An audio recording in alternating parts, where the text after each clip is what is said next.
Hey everyone, and welcome to the next video in the Pre-Med Education series. Today, you won't be seeing my face because we're simply talking about, well, not so simply, talking about all of the classes that I've taken as a pre-med student. And what you're looking at right now is a spreadsheet that I made my freshman year to help me organize not just my pre-med classes, but all of my major requirements and my minor requirements so that I can get through all 4 years of college without having to stress when it came time to choose my classes. I made this pretty early on, and when I started it my freshman year, I had only had it filled out through junior year, and then by the end of my sophomore year, I could finish out what I needed to put on here for my senior year. So let's talk about specifically those pre-med requirements.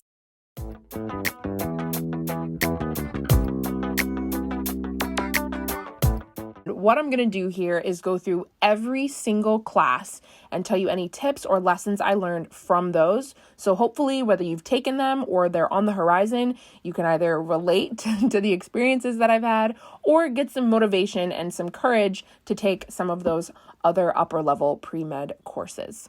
So let's kick it off with biology. So my school has this sort of number system. The first biology course you can take is Bio 110, and that one covers all of the basics of biology at a broad scope, very high level things. So of all the biology courses I took 4 of them. They were Biology 1 and 2, which were Bio 110 and 111. And I also took Bio 190, which is genetics, and Bio 250 down here, and that is biochemistry. And throughout all 4 of these courses, I had this nonstop feeling of deja vu.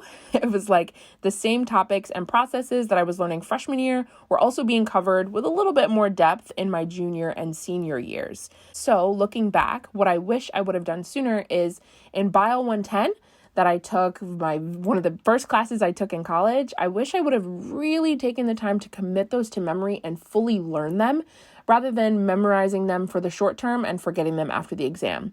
Because those basic principles are the ones that are going to show up all the way throughout, for me, what became my junior year. I didn't take biochemistry till my junior year, and just about every topic I covered in Bio 110 freshman year, I also covered in biochemistry my junior year. So that's my biggest thing. Things about Bio 110, I really enjoyed it. This was things like cellular respiration, learning about all the steps in that. The mitochondria is the powerhouse of the cell. That's when that phrase actually meant something beyond that sentence. And so that was a really nice experience. It was a great introduction to biology. Bio 111, this is more of like an ecology course at my school, and I did not enjoy it at all, but that's not because of its challenge. It was simply because I don't like ecology. It was really hard for me to get the encouragement and motivation to want to study for this class.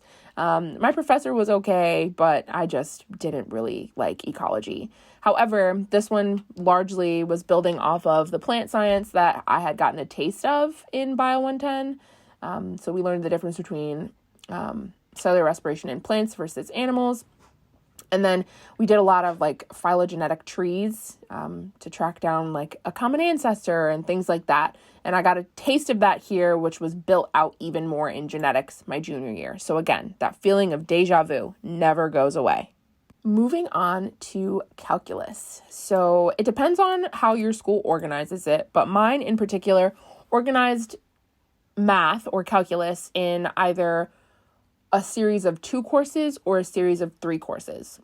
What you're looking at on my end here is a series of 3, and both options cover the same amount of material, but one does so in a much shorter amount of time. So you can imagine that the students who took the 2 series course load were struggling a little bit. That's a lot of calculus in a short amount of time. Whereas if you took the 3 series, that same amount of material is spread out over 3 semesters instead of 2. And my lesson overall from these is that there's no need to rush. You will get it done in due time, and there's no need to make this process any harder than it needs to be. And I'm so glad I had this logic so early on, because what worked out for me is that you're only required to take 1 year of calculus in order to apply to medical school. And this other math class wasn't even required for my major. So some of my classmates who decided, I'm going to take the 160 series and finish it in 2 classes, that's great for them. I also was done with calculus in 2 classes, and it was a lot slower of a pace that was much more digestible for me. So lesson learned overall from math, there's no need to rush. Calculus is challenging, and take it at the pace that you're most comfortable with. In terms of the classes in particular, I liked math the first semester of calculus way more than I liked the second semester of calculus. The first one was sort of brushing up on the algebra and trig that we learned in maybe high school or earlier math classes, and we got all the way up through integrals, and that was about it. And then Math 142, the next semester of math, got into more proofs and things like that. And that's where things went a little haywire for me. But Math 141 was definitely enjoyable. I leaned heavily on the textbook for both of these. So even if my math teacher was super boring, I could learn the majority of the material just by reading the textbook. Would recommend having that moving forward in your math series. Next up is statistics. I took stats my second semester of college, and if you've seen any of my other videos, you'll know that my second semester of college is when I took 5 classes instead of the usual 4, and that's when things went a little crazy for me. It was a really challenging semester where my GPA dropped a little bit. Stats was a part of that big course load. Luckily for me, I had taken a statistics class in high school, so I had a little bit of knowledge going in, but nonetheless, stats isn't my favorite topic, so I struggled a little bit to find the motivation, similarly to Bio 111, which can help you understand why this semester wasn't great for me. However, a lesson that I learned from stats is that your calculator is your best friend, and as long as you know how to do the calculator functions, depending on whether or not your school allows you to use a calculator in statistics, your calculator is your best friend. As long as you know how to do the functions, you can practice them over and over and over again. Your exam shouldn't be too bad. At least that's how it is at Rochester. But I think in any case, as long as you can master the steps of the process, your answer will come out the way that they need to. So just work on mastering the steps in each one. After statistics, another class that I took that's required to go to medical school is an English course. You're required to take a year of English in most cases to apply to medical school. My school organized it in terms of one required writing course that every student at the college takes, and then you take another semester of writing as an upper level writing course that's specific to your major. But in any case, the pure English course that I took, and the only one of that nature that I took, was in my freshman year. This Writing 105 class. I loved it. It was a great break from the hard sciences that I had taken and would be taking for the rest of college. And I learned a lot of skills that carried throughout all of my coursework and into my day-to-day life, into the labs that I was working in, into the research that I was doing. I really learned how to write with a sense of professionalism and how to present with a sense of professionalism, regardless of the topic that I was talking about. And I liked how much freedom we got in this course. We had to write a 10-page paper at the end about any topic of our choosing, and mine was about elephants. They were just my favorite animal, and I wrote about whether or not the argument that elephants can recognize themselves and have more human-like characteristics. I researched a lot of the science on that and wrote an article, or not article, but I wrote a long paper about it. And that was just my freshman year. I really left that class feeling ready to tackle anything. And so best advice, lessons learned, or tips from this are take it seriously. These skills will help you in the long run, regardless of whether you're inside the classroom or out of it. Ooh, next up is general chemistry. This and some other classes that I've heard sayings about were okay for me. I took my first semester of chemistry my freshman year, my second semester of chemistry my freshman year as well, in the fall and the spring. And what I had always heard is that you're either a gen chem person or an orgo person. For me, I was definitely an orgo person. I found myself teaching myself a lot of the material for both of these classes. So I relied heavily on a textbook, but that's not the same for everyone. My first semester of chemistry, I came in sitting next to students who had taken AP chemistry their senior year, whereas I hadn't taken chemistry since my sophomore year, and it was not AP. So I was a bit behind the curve, and I really had to find a way to catch up. I did so by going to office hours and reading the textbook a ton. I also relied heavily on things like Khan Academy and other YouTube videos, but I don't know why it stuck with me, this one example of a type of chemistry question that reminded me of what it's like to bake a cake.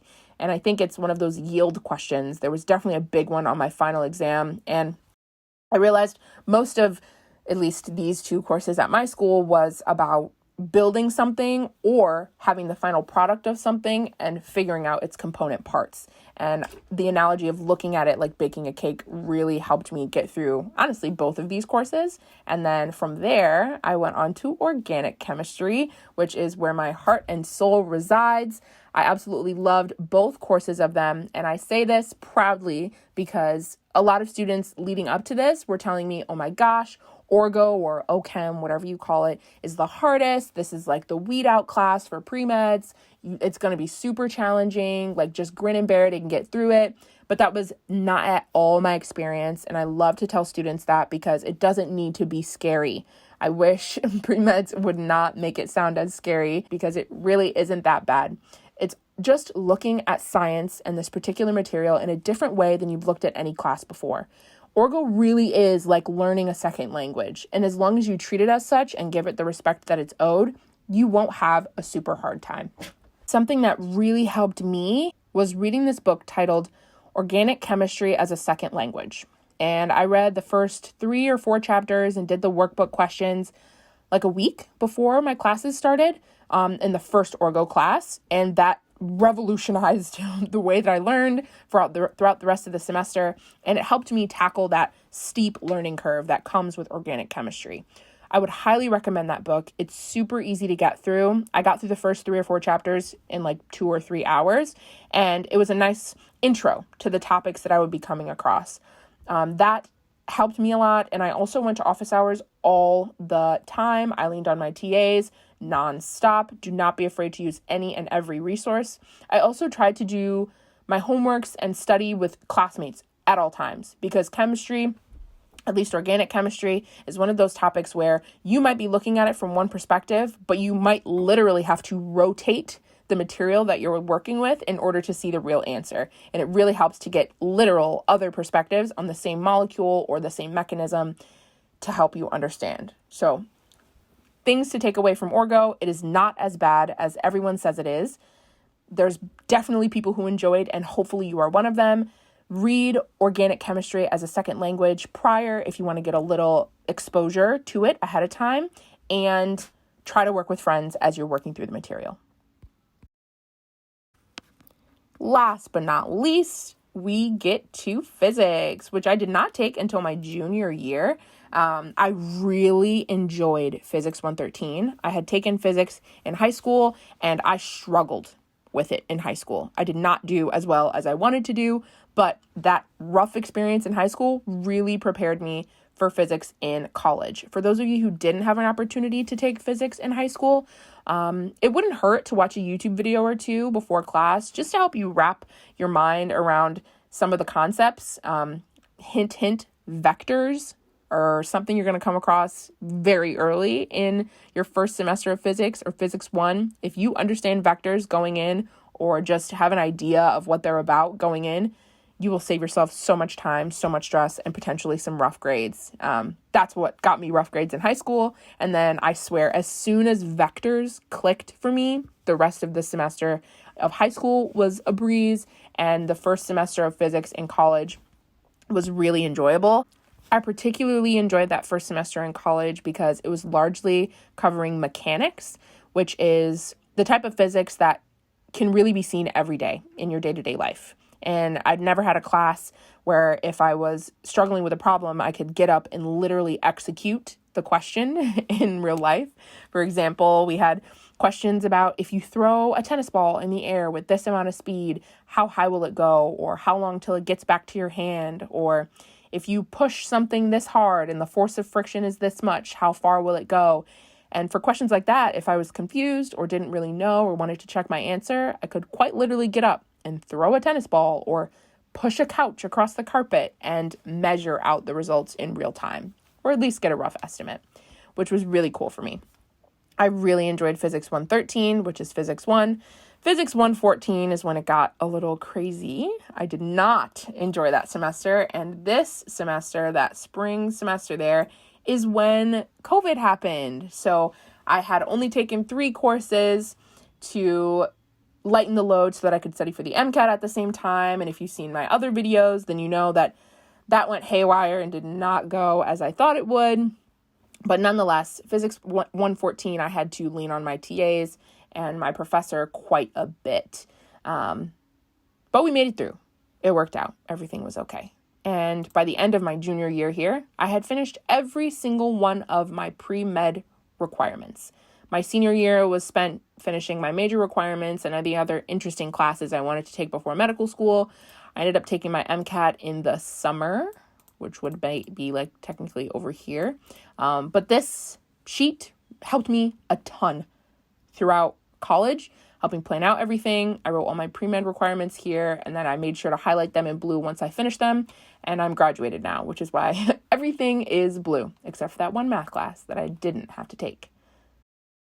Well, folks, that wraps it up for this video. I've written a blog post to go along with it. So if you want to see all of this in words, more general descriptions of the groups of classes that I chatted about in this video, feel free to click the link in the description below. But here's a little outline. Don't be afraid to use this as an opportunity to, follow suit and try to plan out your 4 years of college or find a way to keep track of your pre-med requirements. But my ultimate goal for this was to give you a little description of every class I took and help you approach them with a bit more confidence and get you excited about the classes to come. I'll see you in the next one.